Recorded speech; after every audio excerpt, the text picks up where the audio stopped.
Good morning students. आज आते हैं एक नए क्वेश्चन पे और ये चैप्टर हमारा फिनिश होने वाला है। ठीक है, मैं आपके बुक में से क्वेश्चन नंबर 28 कर रहा हूँ। तो आते हैं, पढ़ते हैं question. X Y and Z are partner sharing profit and losses as 5:4:3। Their balance sheet as at 31 March 2019 was. देखो, इसकी बैलेंस शीट हम लोगों को गिवन है। ठीक है, अब एडजस्टमेंट पे आ जाते हैं। एडजस्टमेंट इस साइड पे लिखे हुए हैं। On 1 April 2019 they decided to alter their profit sharing ratio as 4:3:2। ठीक है, तो यहाँ पे देखो दिया हुआ है इनका ओल्ड रेशियो आप लोगों को गिवन है 5:4:3 और इन्होंने 1 अप्रैल 2019 से डिसाइड किया है कि प्रॉफिट शेयरिंग रेशियो उनकी 4:3:2 हो जाएगी। ठीक है, अब इन्होंने और बाकी क्या चीज़ें डिसाइड की हैं। It is also decided that point A है furniture be taken at 80% of its value. मतलब फर्नीचर की जो वैल्यू हो गई है वो 80% हो गई है। दैट मीन्स कि 20% की कमी आ गई है। ठीक है ना। फिर बी है stock be appreciated by 20%। Stock के वैल्यू को इंक्रीज करना है 20% से। ठीक है, सी है हमारे पास plant and machinery be valued at 4 lakh और हमें बैलेंस शीट में ये 4,20,000 का दिया हुआ है, तो यहाँ पे 20,000 हमारी कम हो गई। फिर डी पॉइंट है आउटस्टैंडिंग एक्सपेंसेस भी इंक्रीज बाय ₹13,000। आउटस्टैंडिंग एक्सपेंसेस जो है वो 13,000 रुपये से बढ़ गए हैं। ठीक है, अब आगे का है partners agreed that altered values are not to be recorded. देखो, इन्होंने सीधे सीधे बात कह दी कि ऑल्टर्ड वैल्यू जो भी चेंजेस आई हैं हमारी वैल्यूज़ में उनको वो बुक्स में रिकॉर्ड नहीं करना चाहते हैं। And do not want to distribute the general reserve, और वो जनरल रिजर्व को भी डिस्ट्रीब्यूट नहीं करना चाहते हैं। तो जब और आगे हमसे कहा है pass a single journal entry and prepare balance sheet of the firm. ठीक है, जनरल एंट्रीज करनी है और बैलेंस शीट हमें बनाना है फर्म का। तो देखो, इस क्वेश्चन में क्या मेन चीज़ है कि पार्टनर्स ने क्या डिसाइड किया है कि ऑल्टर्ड वैल्यू जो भी चेंजेस हुए हैं वैल्यूज़ में उनको वो बुक्स में रिकॉर्ड नहीं करना चाहती है। और दूसरा ये कहा है कि they do not want to distribute the general reserve, मतलब वो जनरल रिजर्व को भी डिस्ट्रीब्यूट नहीं करना चाहते। तो जब भी ये हमें लिखा हुआ मिले इन रेस्पेक्ट ऑफ हमारे जो एसेट्स की रिवैल्यूएशन और रीअसेसमेंट हुए हैं लाइबिलिटीज़ की या फिर हमारे एक्यूमुलेटेड प्रॉफिट या लॉसेस की, तो हम लोग सिंपली एक एंट्री पास करते हैं जो हमारी होती है एडजस्टमेंट एंट्री। तो यहाँ पे मैं रिवैल्यूएशन के लिए हम लोग पहले पास करेंगे, फिर उसके बाद जनरल रिजर्व के लिए। ठीक है, तो आते हैं, एक छोटी सी वर्किंग नोट मैं बना लूँगा यहाँ पे जिसमें कैलकुलेट कर लेते हैं। देखो, फर्नीचर की वैल्यू जो है कितनी हो गई थी इनकी 80% हो गई, तो मतलब 20% कम हो गई।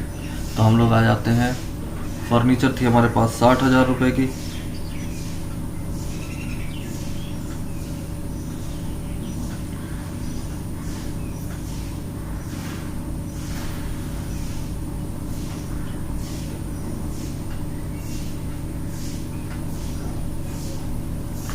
तो यहाँ पे हम लोग इसको लिख लेते हैं फर्नीचर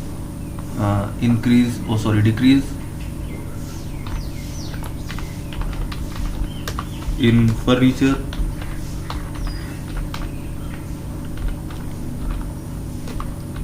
ये आ गई हमारी 20% सीधा कैलकुलेट कर लेते हैं 60,000 का, तो ये आ गया 12,000 रुपये। डिक्रीज हो गया तो इसको हम लोग माइनस में भी रख लेंगे।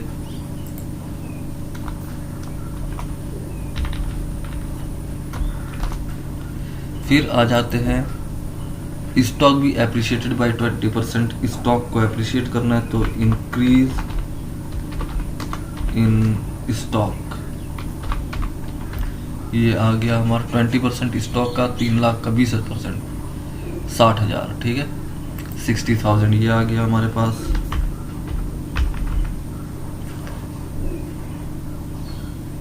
और फिर इसके बाद है प्लांट एंड मशीनरी भी वैल्यूड एट 4 लाख और यहाँ पे था हमारे पास 4,20,000। ठीक है, तो 20,000 रुपये घट गए। तो यहाँ पे लिख लेते हैं decrease in P and M कर लेते हैं हम, ठीक है। ये हमारा अमाउंट आ गया 20,000 माइनस का। फिर इसके बाद आ जाते हैं आउटस्टैंडिंग एक्सपेंसेस भी इंक्रीज बाय रुपीज, ये भी इंक्रीज हो गया है तो हम लोग इसे भी माइनस करेंगे, ठीक है। लाइबिलिटी इंक्रीज है, इंक्रीज इन आउटस्टैंडिंग एक्सपेंसेस, ठीक है। ये हमारा आ गया 13,000, ये भी माइनस का आइटम, ये आ गया। अब जो हमारा बचेगा, देखो हम लोग को इन्होंने जनरल रिजर्व के लिए भी कहा था कि जनरल रिजर्व को ये डिस्ट्रीब्यूट नहीं करना चाहते हैं, ठीक है ना। तो हम लोग क्या कर सकते हैं कि जनरल रिजर्व पार्टनर्स में क्रेडिट होता है, तो इसको हम लोग यहाँ पे एडिशन वाला अमाउंट मान के भी दिखा सकते हैं। तो मैं चलो एक काम कर लेता हूँ, यहाँ पे जनरल रिजर्व लिख लेते हैं। जनरल रिजर्व जो हमारे पास आगे कितना है 75,000, ठीक है। अब आ जाएगा हमारा net amount to be adjusted, यहाँ पे लिख लेते हैं net amount to be adjusted, ठीक है। ये अमाउंट हमारा आ जाएगा, कैलकुलेट कर लेते हैं।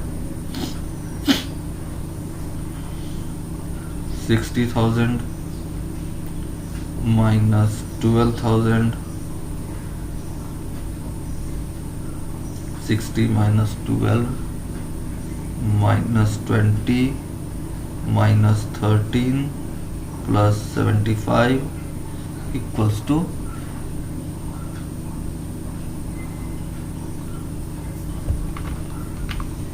90,000, ठीक है, 90,000।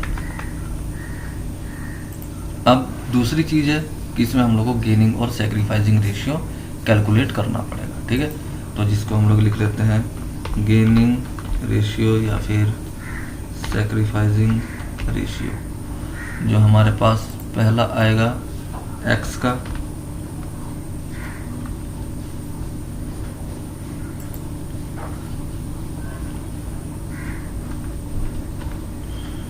इक्वल्स टू हमारे पास ओल्ड रेशियो थी x की 5/12,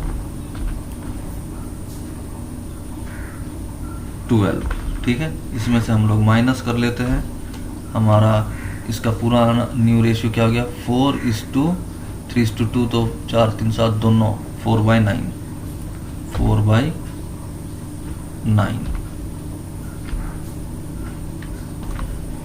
इज इक्वल टू, ये आ जाएगा, हम लोग एलसीएम ले लेंगे तो ये हमारा कुल मिला के आएगा 1/36, ठीक है, 1/36। आप लोग एलसीएम लेके माइनस कर लेना, इसका आया 1/36 जो आएगा इसका माइनस में, ठीक है ना।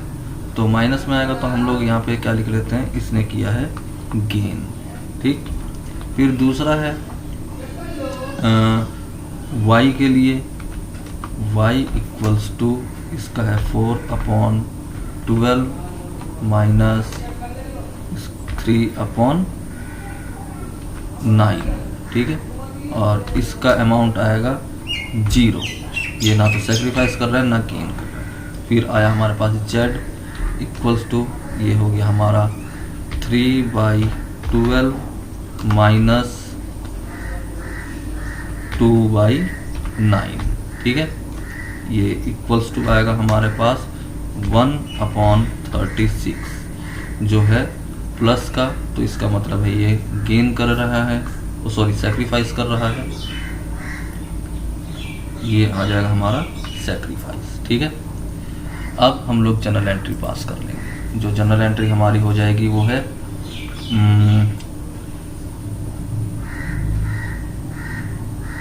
एक्स कैपिटल अकाउंट डेबिट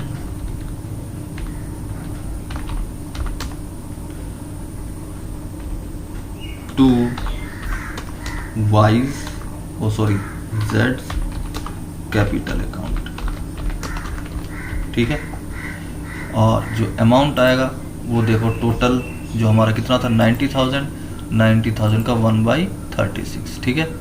तो यहाँ पे लिख लेते हैं 90,000 इंटू 1/36 कर लेंगे इसका, तो हमारा अमाउंट जो आएगा वो आएगा यहाँ पे 2500 रुपये, ठीक है।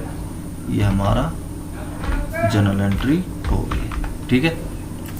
तो ये थी इसकी जर्नल एंट्री। अब आते हैं, हम लोगों को बनाना पड़ेगा इसमें एक पार्टनर्स कैपिटल अकाउंट, क्योंकि हमें बैलेंस शीट बनानी है तो पार्टनर्स कैपिटल अकाउंट का बैलेंस चाहिए। तो आते हैं पार्टनर्स कैपिटल अकाउंट पे। तो आते हैं पार्टनर्स कैपिटल अकाउंट पे। देखो सबसे पहले हम लोगों को क्या करना है, सबसे पहले ये वाली कैपिटल जो है इसे हम लोगों को पार्टनर्स कैपिटल अकाउंट पे लेके आना है, जो हमारी होगी बाई बैलेंस BD, ठीक है। जो हमारा कितना अमाउंट है, एक का है 4 लाख, दूसरे का है 3 लाख और ये है 2 लाख, ठीक है। फिर इसके बाद देखो पार्टनर से रिलेटेड कहीं भी कुछ नहीं है, क्योंकि जनरल रिजर्व तो हम यहाँ पे बांट ही चुके हैं, रिवैल्यूएशन का हम कर ही चुके थे। तो जो ये जर्नल एंट्री है जिसके लिए, ठीक है ना, इस जर्नल एंट्री की पोस्टिंग करनी है।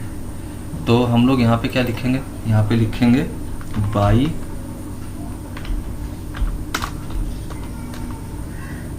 एक्स कैपिटल अकाउंट, ठीक है। एक्स कैपिटल अकाउंट, जो हमारा अमाउंट आ जाएगा कितना, हमारे ये चली जाएगी जेड में, ठीक है, 2,500 रुपये। और यहाँ पे लिखेंगे टू जेड्स capital account, Z capital account, ठीक है, जो हमारा यहाँ पे आ जाएगा एक्स में कितना 2,500 रुपये, ठीक है। तो ये इसकी पोस्टिंग हो गई। अब इसके अलावा और कुछ भी नहीं है, तो हम लोग क्या करेंगे, इसे सेम एज इट इज़ हम लोग इसको बैलेंस कर लेते हैं, ठीक है ना।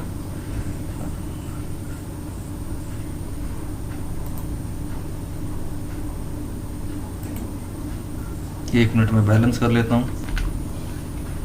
तो देखो यहाँ पे जो अब हम लोग इसको बैलेंस करने पे ये आ गया हमारे पास 2,02,500, 2,02,500 रुपये। ये हमारे यहाँ पे आ जाएगी और बैलेंस हमारा बच जाएगा इतना ही, ठीक है ना। कॉमा गलत लगाया है मैंने, 2,02,500 रुपये, ठीक है। ये है। फिर इसका है 3 lakh, 3 lakh as it is आ जाएगा और इसका 3 लाख इधर एज इट इज़ आ गया और ये है हमारे पास 4 लाख, ठीक है।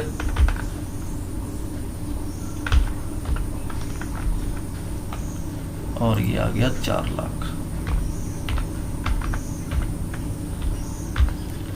4 लाख में से 2,500 माइनस कर लेंगे तो ये हमारा बचेगा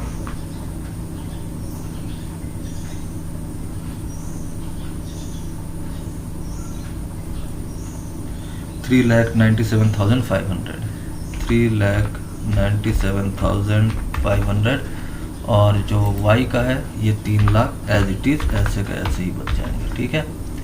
जिसे हम लोग लिख लेंगे टू बैलेंस CD, ठीक है। एक तो ये हो गया। फिर इसके बाद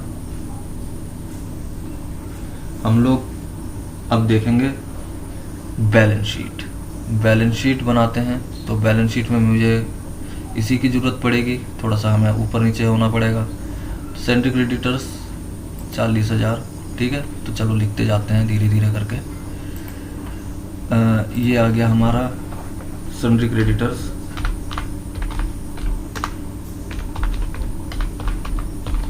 देखो सन्ड्री क्रेडिटर्स की वैल्यू में कोई भी चेंज नहीं आया था, ठीक है। तो ये एज इट इज़ हमारा 40,000 रह जाएगा, 40,000। फिर दूसरा है आउटस्टैंडिंग एक्सपेंसेस।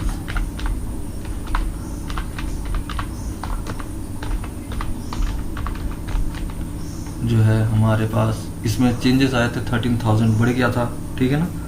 ये हम देख सकते हैं यहाँ पे 13,000 ये बढ़ गया था, ठीक है। 15,000 प्लस 13,000 कितने हो गए टोटल 28,000, ठीक है। तो ये हो गया हमारे पास 28,000। फिर जनरल रिजर्व इन्होंने कहा था, देखो हम लोगों ने पार्टनर्स में बांट भी लिया था और इन्होंने कहा था कि बांटना नहीं चाहते हैं, ठीक है। तो इसका मतलब है जब बांटना नहीं चाहते हैं तो हम लोग इसको general reserve as it is यहाँ पे शो करेंगे, जनरल रिजर्व। अगर ये इसको बांट लेते तो हम लोग क्या करते, इसको यहाँ पे शो नहीं करते, ठीक है। लेकिन इन्होंने इसको बांटना नहीं चाहा था, तो यहाँ पे आ गया 75,000 एज इट इज़। दूसरी है हमारी कैपिटल। कैपिटल जो है हम लोग ये वाला बैलेंस लिखेंगे, ठीक है। तो यहाँ पे लिख लेते हैं कैपिटल जो है हमारे पास एक्स की है, वाई की है और जेड की है, ठीक है। तो यहाँ पे लिख लेते हैं 3,97,500। फिर नेक्स्ट का है 3 लाख रुपए। फिर है हमारे पास 2,25,000 रुपये, ठीक है जी। तो ये हमारा हो गया यहाँ कंप्लीट। फिर इसके बाद एसेट साइड्स पूरा करते हैं। एसेट साइड्स देख लेते हैं क्या क्या चीज़ें थी हमारे पास। एक था कैशड बैंक, जो अमाउंट कितना था, कोई भी चेंज नहीं था, 40,000 एज इट इज़। फिर हमारे पास सन्ड्री डेटर्स। सन्ड्री डेटर्स थे हमारे पास 2,10,000 के, जिसमें भी कोई चेंज नहीं आया है, तो 2,10,000 हम लोग एज इट इज़ लिख लेते हैं। फिर इसके बाद है हमारे पास स्टॉक। स्टॉक में चेंज आया था, अप्रिशिएट हुआ था 20% से, ठीक है ना। तो 20% इसका कितना हो गया था 60,000, तो 3,60,000 रुपये का ये हमारा स्टॉक हो गया, 3,60,000, ठीक है। फिर आ जाते हैं फर्नीचर पे। फर्नीचर हमारी कितने की थी 60,000 की, जिसको हम लोगों ने 20% कम हो गया था तो 12,000 कम हो गए थे, तो ये हमारे पास बच गए 48,000, ठीक है।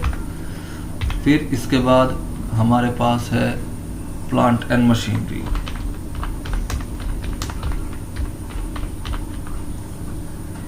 ओ सॉरी, यहाँ मैं एक चीज़ गलत कर रहा हूँ। देखो इन्होंने क्या कहा था, partners agreed values altered values are not to be recorded in the books. That means कि यहाँ पे अल्टर्ड वैल्यू रिकॉर्ड नहीं होगी, ये हमारे सेम एज इट इज़ ऐसे के ऐसे ही आ जाएगा। सॉरी मैं गलत कर रहा था, तो ये आ गया हमारा। दूसरी चीज़ है फर्नीचर जो है ये भी 60,000 ही रहेगी, कोई भी वैल्यू में चेंज नहीं करना है, ठीक है। फिर प्लांट एंड मशीनरी हमारी 4,20,000 की ऐसी ही रहेगी, ठीक है। तो कोई भी वैल्यूज़ जो है हम लोगों को इसमें चेंज नहीं करना है, एक्सेप्ट जो हमारी इनकी कैपिटल है, ठीक है। आउटस्टैंडिंग एक्सपेंसेस भी मैं सेम रख लेता हूँ, ये भी मैंने गलत लिखा था, ये भी हमारी कितनी रह जाएगी 15,000। अब जो इसका टोटल है वो हमारी पुरानी बैलेंस शीट के बराबर ही होगी, जो है 10,30,000 रुपये, कोई भी चेंज नहीं आता, ठीक है। तो यहाँ पे 10,30,000 हमारी बैलेंस शीट का टोटल, और ये भी 10,30,000 बैलेंस शीट का टोटल, ठीक है। तो ये हमारा क्वेश्चन हो गया। अब मिलते हैं कल एक नए क्वेश्चन के साथ।